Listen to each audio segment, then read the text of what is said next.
Hi, I'm Jacqueline Grady from Grady Legal, and thank you for joining me today on our episode of 6 Degrees of Separation. And I want to talk to you today about the coronavirus. There's a lot of scary news reports, and people are starting to post things on social media which suggest that there's becoming a little bit of a panic regarding the coronavirus. At Grady Legal, we've been watching this virus since rumors started coming out of China about the potential of a new respiratory illness.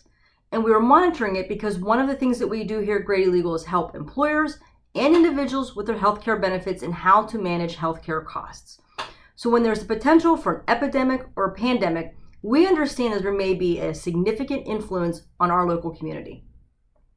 When I started watching this evolve over in China, I thought, what's the big deal? There is a 2% mortality rate, which is extremely low when you compare it to something like Ebola or SARS, which would range between 40 and 60% of mortality rate. I talked to some of the health professionals, a few of them in my own family, and I discovered that the big concern with the coronavirus is not the mortality rate, but the fact that 20% of the people who are getting this virus do become seriously ill with a respiratory illness that requires hospitalization. So to put this in perspective, my office is in Deerfield Beach, Florida. We're located in Broward County. We have approximately 2 million people in our county alone. If only 10% of our population was infected with the coronavirus, we would expect about 40,000 people to have needs for hospitalization or urgent medical care for this respiratory illness. That's a significant number. No health infrastructure anywhere in the world is prepared for that sort of influx of patients.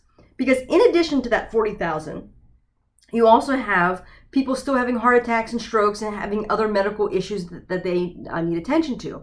Then on top of this is this fear element of what we call the worried well, meaning somebody is not sick with the coronavirus, but they wake up with the sniffles or a sore throat and they're worried that they now have it too, so they go to the hospital. So this is really going to put a strain on our healthcare system. So the efforts right now is to try to contain it, try to keep it from spreading, and trying to keep it from overloading our healthcare system. So what does this mean for you? If there is a community outbreak of the coronavirus, you can expect to see disruptions in your daily living, the things we sort of take for granted. You may not be able to run to the grocery store to pick up that loaf of bread or that gallon of milk. You will see runs on the grocery stores, and there may not be any food left. And if there's quarantines put in place, or if there's communities that are severely affected, you may find that the supply chain is going to be delayed. So where right now your drugstores and your grocery stores restock almost daily, they may not be able to restock the essential items. So now's the time to prepare. What is it that you need to do? You need to plan for about 2 to 4 weeks of having food and essential items in your house in case there are disruptions in the supply chain, or if there is a mandatory quarantine put in place by your local health officials. Right now, the quarantine period is 14 days. So if there is a quarantine, you can expect to have to stay home for 2 weeks. So you want to make sure that you have enough food that's non-perishable, or that you have enough food in your freezer and refrigerator that's going to be able to provide you with a nutritious and healthy diet over the weeks to come. Because remember, you're not going to be able to run out to the store to buy that gallon of milk. So make sure you have enough food for you and your family, and it's going to be dietarily appropriate so that everyone is getting the correct nutrients over the course of a potential quarantine period.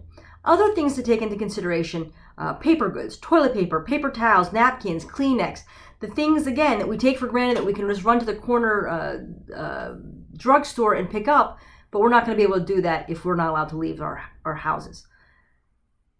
The other issues, medications. Make sure you have your prescriptions filled. Make sure you have over-the-counter medications. So even if you get a common cold, or if you get a belly ache, or if you unfortunately do come down with the coronavirus and you're not one of those 20%, you'll be able to treat the symptoms with over-the-counter medications, Tylenol, ibuprofen, your cough syrups, that sort of thing. If you have pets, make sure you have enough pet food. Make sure you have enough medications for your pets as well, cat litter, those types of things, because again, you may not be able to run out to the store to buy those things if needed. So you really need to plan for about 2 to 4 weeks ahead. Also, now's the time to start looking at your healthcare benefits. If you have an employer-sponsored plan, there's sometimes benefits such as teledoc or telehealth, where instead of going to the doctor or the hospital, you can actually call a doctor if you are feeling unwell. Again, we don't recommend that. If you're feeling like it's a serious medical issue, then you should call 911.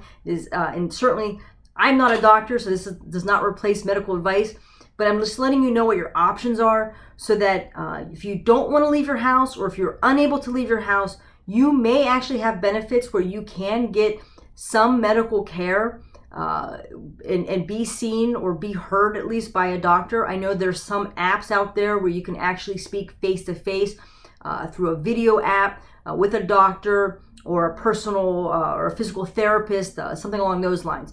So now's the time to start looking to see what your benefits have, what options you have if you do get sick, what are you going to do if there is a mandatory quarantine, and be prepared. This is, we all have gone through flu season, cold season, and we all know what that's like when it seems like everyone has got the sniffles and the cough, and half your coworkers aren't showing up, and half of a classroom at the school isn't there because everyone's sick. We can expect to see something very similar, but there's also this fear because no one has any immunity to this coronavirus. So please be prepared. Be well. There's nothing to be panicked about. There's nothing to be scared about. But now is the time to start looking into your plans. If you have any questions, please feel free to email me at Jackie, Jackie, at GradyLegal.com. We'll be happy to help you as best we can. And stay well, and tune in tomorrow, because we're going to talk about the coronavirus and how that's affecting employers and what employers can do if this hits their community. Thank you.